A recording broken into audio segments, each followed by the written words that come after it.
Welcome to the first episode of Sampark Experience Sharing, an initiative of the IIM Indore Alumni East India chapter, where we connect with their senior alumni for domain-specific learnings and they walk us through their career path. We have with us here today Mr. Anirban Banerjee, a 2010 EPGP pass out from IIM Indore, and comes with 17 years of extensive strategy and analytics experience in the telecom industry. He's currently working with Ericsson as senior manager and is based out of Kolkata. Welcome, Anirban. It's a privilege to have you here with us. Thank you. Thank you for having me. You guys are doing a great job. Thanks for this initiative in these troubled times, even over a virtual medium. Thank you so much for the kind words. I hope you and your family are keeping safe in these trying times. Yeah, trying to, like most of us. I hope you are doing good too. Yeah. If we go back to our campus days right away, what is the single most memorable experience that you would like to recount? So it was one of those journeys to the campus from home. When we reached late afternoon, one was somehow running to the MDC canteen. That was the area for our lunch back then in 2008, 9, etc. While we were having the food, somebody came from behind and patted my back and said that, "Young man, how is the lunch? How is the food?" So I turned back to see who it was, and then like all six of us froze for a second because it was Dr. APJ Abdul Kalam, the erstwhile president of the country. It took us a few seconds to really recollect, ourselves and get back to our intellect to at least blur out something like that. "Sir, we are honored to have you here," and something like that. So he was on a visit to the campus, and he delivered 2 lectures there the next day, one for the students and another for a public forum in the central ground of the campus, where all the professors and students from other academic institutes from Indore were also invited. It was a huge gathering, and he was great, as usual. So this one, canteen lunch experience will stand out among all others in my memory. Yeah, it was a great day. Right, great experience. How much of a role did the institute have in shaping you into the person you are today, both as a professional and a human being who is part of the larger society? A lot, basically. If I continue with that Kalam story, because it has a definite bearing, the next day, Professor Kalam delivered 2 lectures, I said. The first one, he discussed 4 books which had an influence on him, which he had read recently, and shared the contents briefly and requested the students and the faculty of IIM Indore to read those books. The second one, in the evening, was a public lecture where he was inspiring as ever. Among other things, he mentioned one incident which is there in the media. I don't know if you all have gone through at some point of time in that. In 2006, while visiting a school for the visually impaired, he met a young guy called Shrikant. And he asked him that, what would you want to become when you grow up? So this guy said, "I want to be the first visually impaired president of India." And that stuck with Professor, Dr. Kalam, that, this is the positivity that he looks forward to from the youth of the country. Shrikant Bolla later on became the first visually impaired, student at the Massachusetts Institute of Technology, and he's a first in many things. He runs an industry called Boland Industries, and he's also joining politics. So he's on his course to success. But he was spotted. His talent was spotted by Dr. Kalam, a great visionary like him, and he used to mention about him. So that statement, kind of helps me to remain positive. I mean, But the other thing, the lecture about the books. So when we left the campus on our last day, our then director, Dr. N. Ravichandran, who is also a legendary professor of operations management of IIM Ahmedabad, who recently retired. I think he lectured you on Panchatantra in the month of July. I don't know which batch, but I see a YouTube video. So Dr. Ravichandran presented us with one of the books that Dr. Kalam has suggested. And this one is of the name of Tia, A Parrot's Journey. Tia in Bengali is parrot. Yep. So this derives from Vedantic philosophy, which talks about, the way we, the importance of experience in one life. It's basically about a parrot which was happy in its own world in a banyan tree. Then one day he meets a hansa or a swan, which has traveled around the world and had all sorts of experience. So the swan prods the parrot to come out of the banyan tree and travel the world. So when he completes his travel, he's a transformed person, the parrot. He is battered, bruised by the good, bad, and ugly experiences of life, but he's a different person. So here, the Hansa is the coach, and the parrot is the uh, person who undertakes the journey. And Wow. other than that, in my professional journey, it has all been about collaboration in strategy and innovation sector. So Professor Pawan Kumar Singh in our HR classes used Yes. to tell about a Kenopanishad slok, Right. Sahana Bhavatu, Sahano Bhunaktu. I don't know if it is still recited. So this thing it basically fosters a culture of healthy learning, collaboration, listening to others. That's the crux of the slok. So I carry the institute in my heart and what I do in Yeah, brief. yeah. That is great to hear. And in fact, Pavan Kumar's recitation is, still a cult in his class. And Yeah. I myself was part of it during my tenure at Oh, IIM. yeah. Yeah, yeah. Great. Great to hear that. Okay. Now, coming to the industry you come from, which is telecom, Yeah. what do you see are the main challenges facing the global telecom industry? See, there is this popular, stories about this. These are more India specific, but it has happened all over the world, like increasing price erosion, predatory pricing, and then consolidation, etc. Legal hassles, etc., etc. are the commonly used terms to describe the current logjam in the telecom sector globally. But if you see, this has happened all over the world in mature telecom markets, because if you analyze the industry, I assume by telecom you mean the industry of the CSPs, that is the communication service providers, Yes, like exactly. Yes. yeah. So this is basically nothing but an oligopoly. All the characters of an oligopoly are very prominently written all over this industry. Like the entry barrier is huge. Without a very deep pockets, you cannot make a dent in this market. There is very little difference in terms of price or anything in the offerings. Uh, and a lot of other things. And there are very stringent regulatory frameworks. So eventually, somebody does a predatory pricing, and that has an avalanche effect. Everybody reduces price, and then everybody falls together. Only the couple of serious players, 3 or 4 in every market, are surviving. This has happened in USA. This has happened in Europe, and now it's happening in India as well. It has Right. definitely an impact because it created an economy of scale. Scale provided jobs to millions, so everything has a snowballing effect on the society, on the industry. But then all of this relates to some sort of a mentality of bottom line management. If you look at the industry leaders, what they're doing, they are not bothered about the bottom line per se. I mean, everybody, is cost conscious or tries to reduce the OPEX and try to do consolidation to find synergies and then, derive efficiency out of it and make the business more realistic and, the OPEX sustainable. That's all fine. But if you want to survive in an industry, you have to open new channels of revenue, and then that can come with new technology.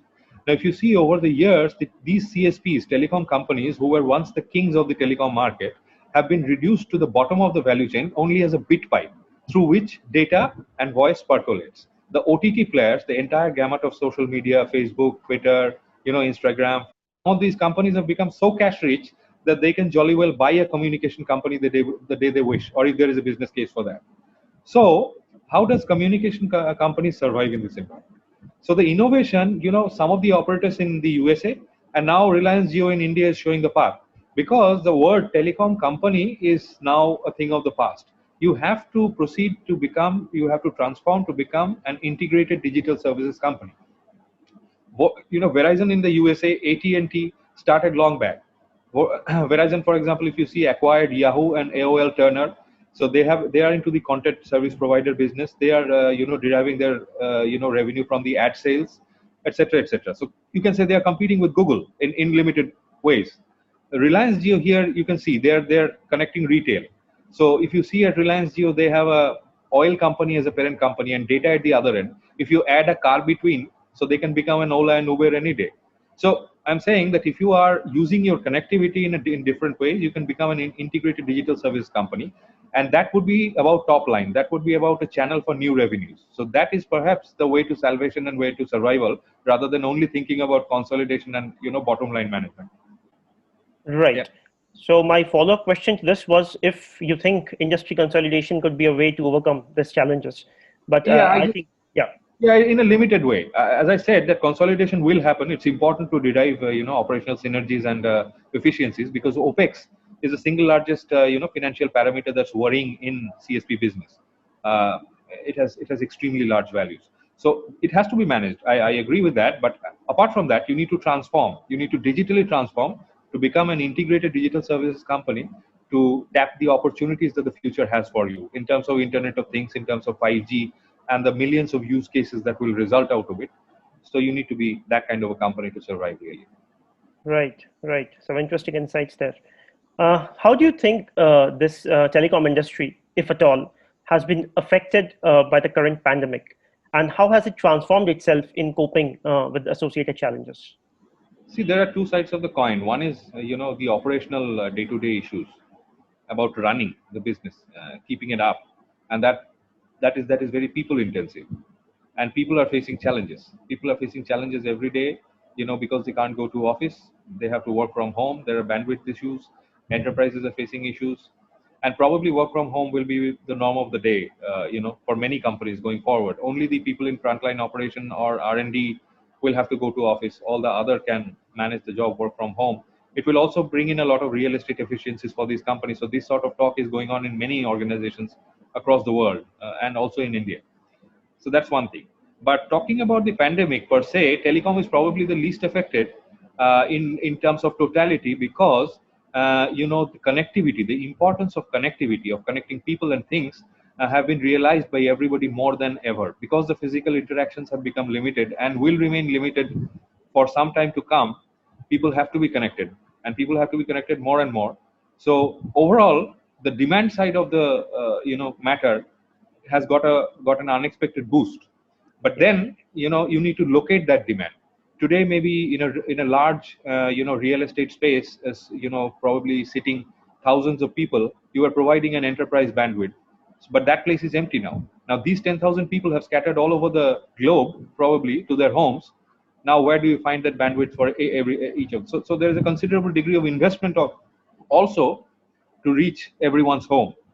For example, home broadband and Wi-Fi, they're expanding like never before. But then there are areas where it is still not there. And if you talk about the wireless variety of it, the 4G and other things, there's plenty of room for improvement in residential areas, at indoors, and new technologies are coming in every day.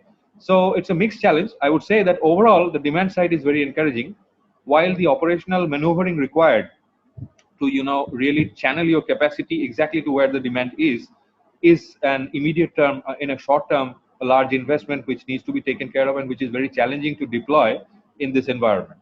So there are two sides of it, but in the long run, I think it's good news. Yeah. Okay. So what's the future for telecom industry in a post-COVID world? I mean, any changes in the operating model affected by the COVID situation that would be here to stay in the longer future too?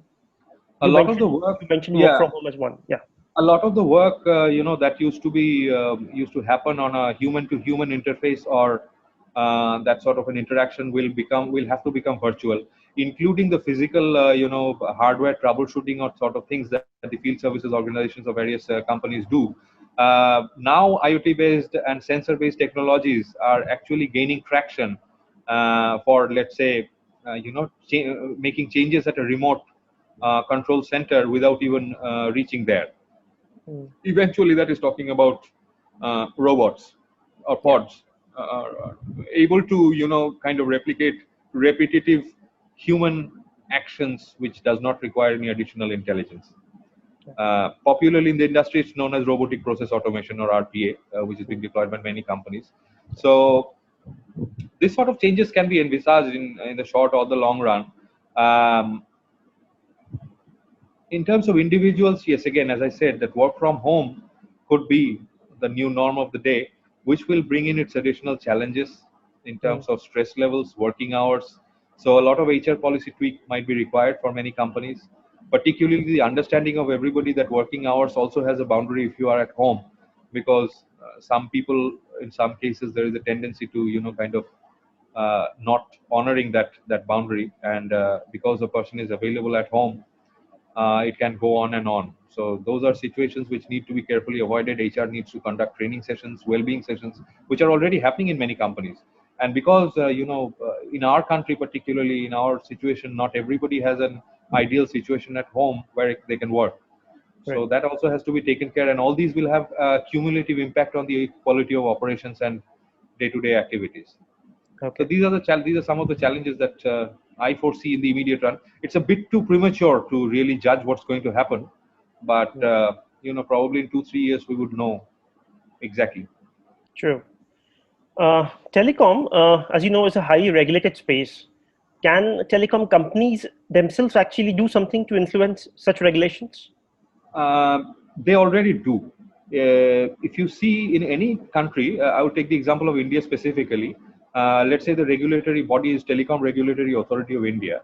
So any kind of major change that happens in their, it's open for public consumption. In their website, you can see a consultation paper which they float before doing the change.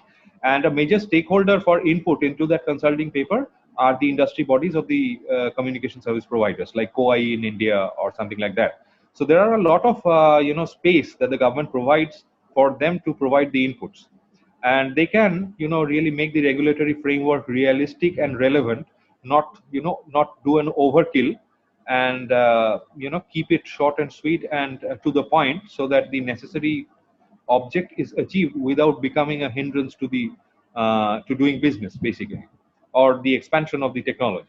So I think the operators together have a fair amount of say in determining that sort of thing.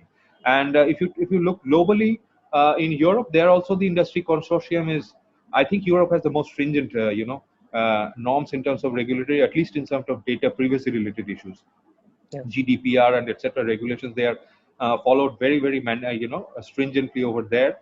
And to make matters worse, the word data privacy is not basically very clearly understood in all its nuances and details in the industry by everyone. And frankly, not everything can be foreseen either. So every time there is a negotiation, then the industry body has to engage with the government regulatory authorities to get something tweaked, corrected, etc. So I think there is a healthy consultation framework present globally between the government and the telecom operator. So the short answer is yes. They have not only a lot to do, but they actually can change and make it what it should be.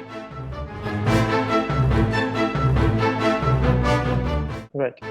Okay, Anirban, since you come from an analytics background, I have to ask you, how crucial is the role of analytics in a telecom sector? Well, if you talk about the future of the technology, it is absolutely essential, but may not be in the sense that is commonly understood, because we talk about analytics in the terms of telecom mainly.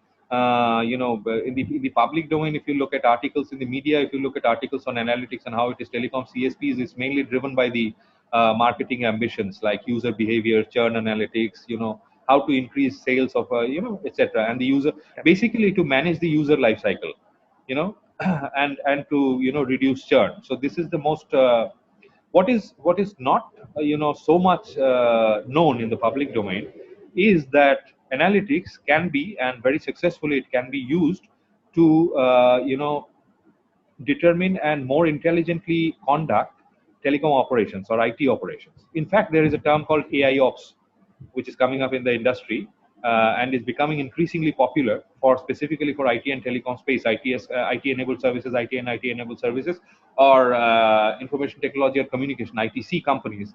So this is about artificial intelligence for efficient IT operations. So at the back end, the system provides you ample amount of intelligence, and also the users who use the system provides you ample indications about how the resulting service to the customer might be. So a lot of companies R&D are really focusing on this niche factor to bring in better user experience by trying to predict the behavior of the system and to correlate the impact of it on the end user who is using a SIM card at the other end of this communication channel. So analytics has a lot to offer, in my opinion. Right. And I will just add one point. I don't know if you have received in India of late, or many of the operators are sending their customers one question, which is called a Net Promoter Score (NPS). One single question: how likely are you to recommend our services to a friend or colleague of yours? Rate ourselves on a scale of 1 to 10. Okay. So if you're rated 9 or 10, then it's a yes. Otherwise, 1 to 8, they take it as a no. So the total number of people rating 9 and 10 divided by the total number of respondents into 100 is the percentage. Now, in the entire gamut of services industries, if you take BFSI, globally, this is not about India, they score around 56% in this NPS parameter. Banking, financial, and the insurance companies, financial institutions, banking institutions, etc. That's the best. Telecom is at the bottom of the chain with 14%.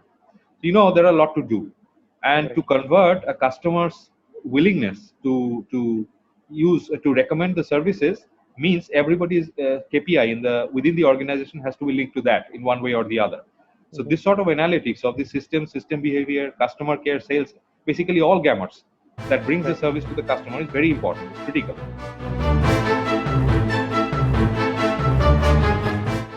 Right. Yep.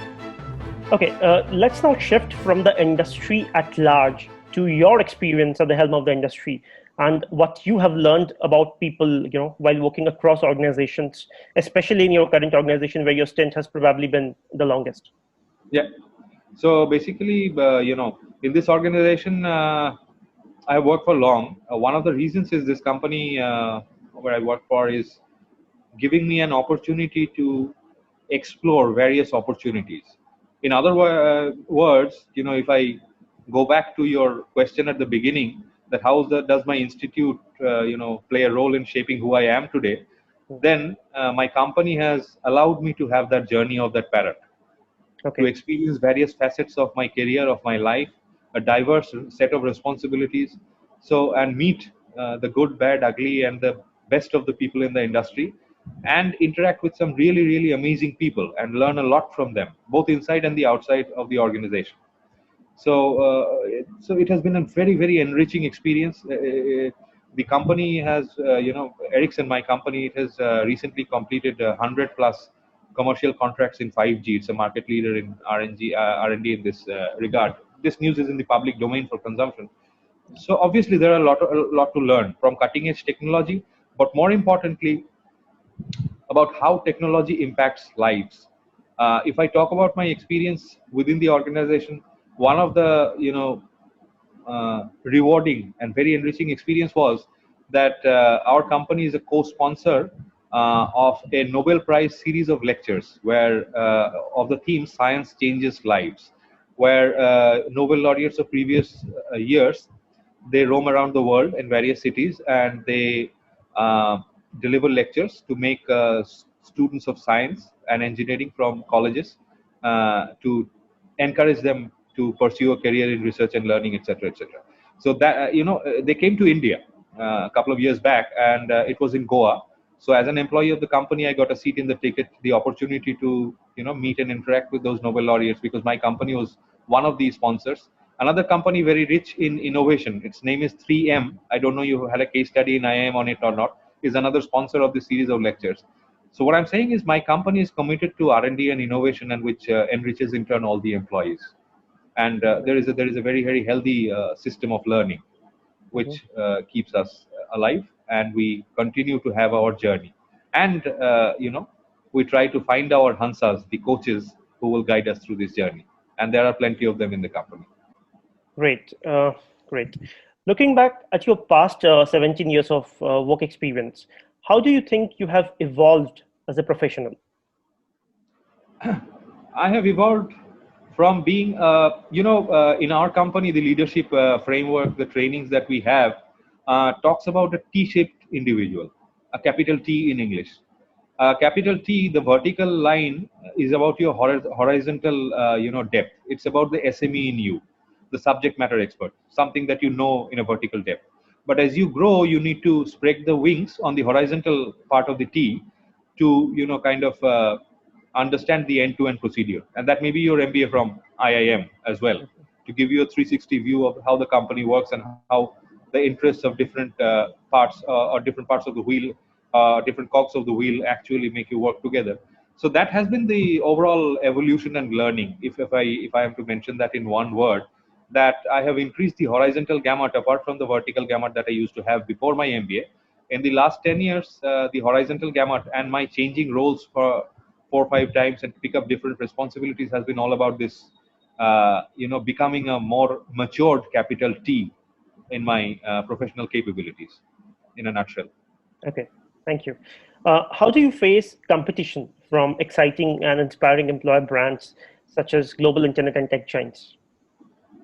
Everybody faces competition, but we really wouldn't want to take it in that sense, because the demands of work in both these cases are different. Because we are an ICT company who specialize in telecom gear manufacturing and basically the radio equipments of the matter, and there is no one in the world, we would like to believe, can do that better than us. While the tech and internet giants are uh, more into the innovations on the that can be built on the internet. So really, we have a complementary role to play with each other. There is no direct competition. Yes, in terms of picking up resources from top schools, every company, irrespective of which industry or which strata they belong to, have a competition, which is fine. But I would like to believe that these we really play a complementary role in the larger scheme of things with these organizations that you mentioned. Right. Any particular organizational initiatives for digital transformation that you can share with us? Probably all. I would say that let me talk about an innovation showcasing program. We have an innovation showcasing program where all the young folks who join from colleges are given specific topics of interest which are aligned with the company strategy to do an use case and build some prototype and present, and then it is evaluated by an industry forum, and then we present it and try to align it with the global strategy. It's a half yearly event, goes on twice in a day, and this is basically in line with best number of industry practices and trying to create a DevOps system properly. What you talk about, some other companies I hear about have it's really about the motivation to innovate that you need to foster and encourage within the organization. So there are many ways to do it. Rather, it's not only about rewards, but it's about recognition. And I would like to differentiate between the two. So I think my company is very good at this recognition thing. So the innovators who bring in value for the company or do, I mean, they are made to feel relevant.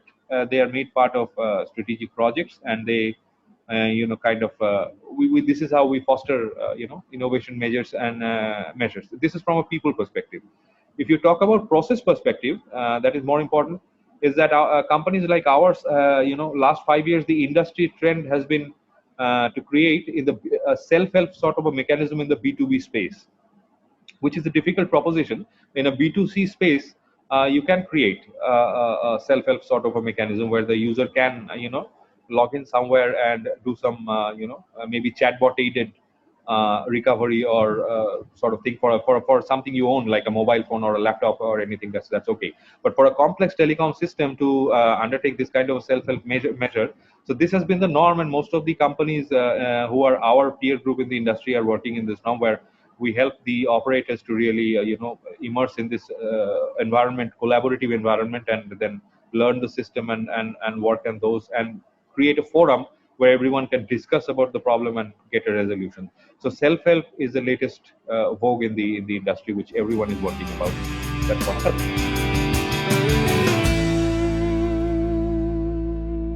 Okay. Now we come to the voice of the campus, where we have questions from the Planetime members and alumni themselves. Oh, so, yes. Yeah. So for young aspirants in the telecom industry at Planetime, how promising a career option do you think they have ahead of them, or what sort of a career path can they expect? If you're talking about an MBA guy on the business side, see, there are two kinds of things. One is that for a telecom space, no matter, unless you are taking up an absolutely generic, horizontal function like HR or finance, you're a specialist there. then it's a different issue. You can find a job in any company, including telecom. That's there's no special efforts required.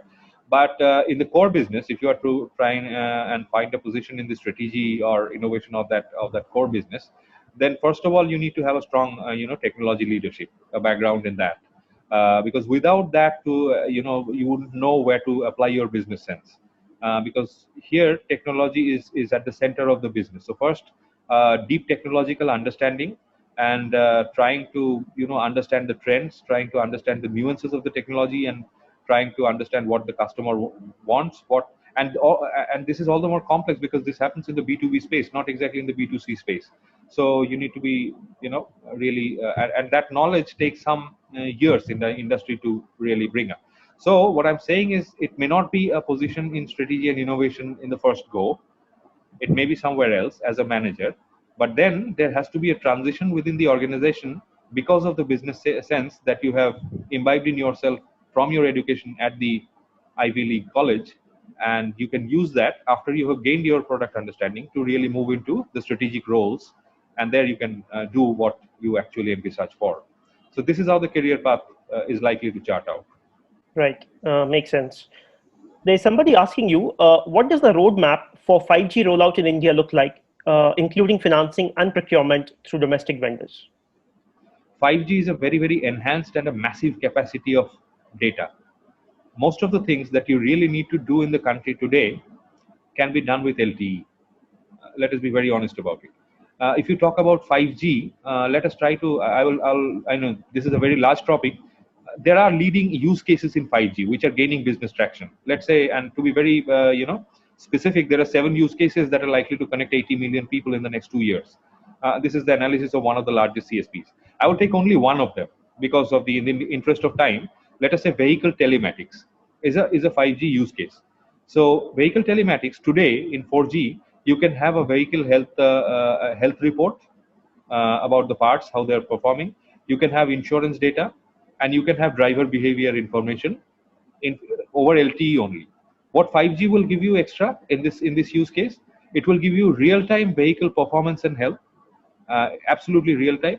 It will give you more granular driver behavioral pattern, and these two information together will determine the pricing and the customized insurance policy to be offered for the user. So this is the improvement that 5G will be over 4G. Now, if you take the situation of India currently, I mean, 5G can have a lot of traction in its use cases in the context of smart cities, when smart cities really build up from the scratch, in terms of vehicle telematics, in terms of integrated transport management, in terms of smart grid automation. But the question is, for the time being, I believe the government of India, in the pandemic environment, for a smart city, the more focused areas for the government are the Pradhan Mantri Awas Yojana, the affordable housing thing, the Jal Shakti, the clean and drinkable water. So these are more and the affordable healthcare with Ayushman Bharat and etc. So these are government's more compelling concerns at the moment. Then obviously they have a smart city agenda to push, but the pandemic, I doubt, has maybe that's pushed a little bit into the back burner for the time being. So I am not too sure for India whether 5G really it is that inflection point where it should take off, because there has to be a spectrum auction first for 5G to take up. And then if you talk about procurement from domestic vendors, yes, infrastructure wise it's fine, but I don't think the industry is quite ready in terms of radio infrastructure, because there is no R&D or technology at this moment in India. Some of the companies like ours and some other companies have manufacturing units in India, so local manufacturing is being started there in some of the technology areas, or it has started some time back. And the other cases are that for handsets, the major part is the handsets, that it is still too expensive. If I'm not wrong, that the lowest costing 5G handset of Samsung in a global market costs $800. So it's not exactly in a state where it can be spread among common people in India. And the need for 5G to start with is an industrial need and enterprise need. An individual, a 5G bandwidth need will take some time, because I think an individual for common need can do everything. So definitely, 5G will be there in India. And definitely, I'm sure the government has the right, incentives and leverages for encouraging local procurement and manufacturing. but I think that's a few that's some way away now. It's not going to happen immediately. But this is my individual opinion. I'm not aware of the exact nuances. Okay. Okay. So that was really insightful, Anirban, and that brings us to the close of the episode. We thank you again for your time and wish you all the best in your future endeavors. Thank you so much. Much appreciated your effort, and thank you for having me. Thank you.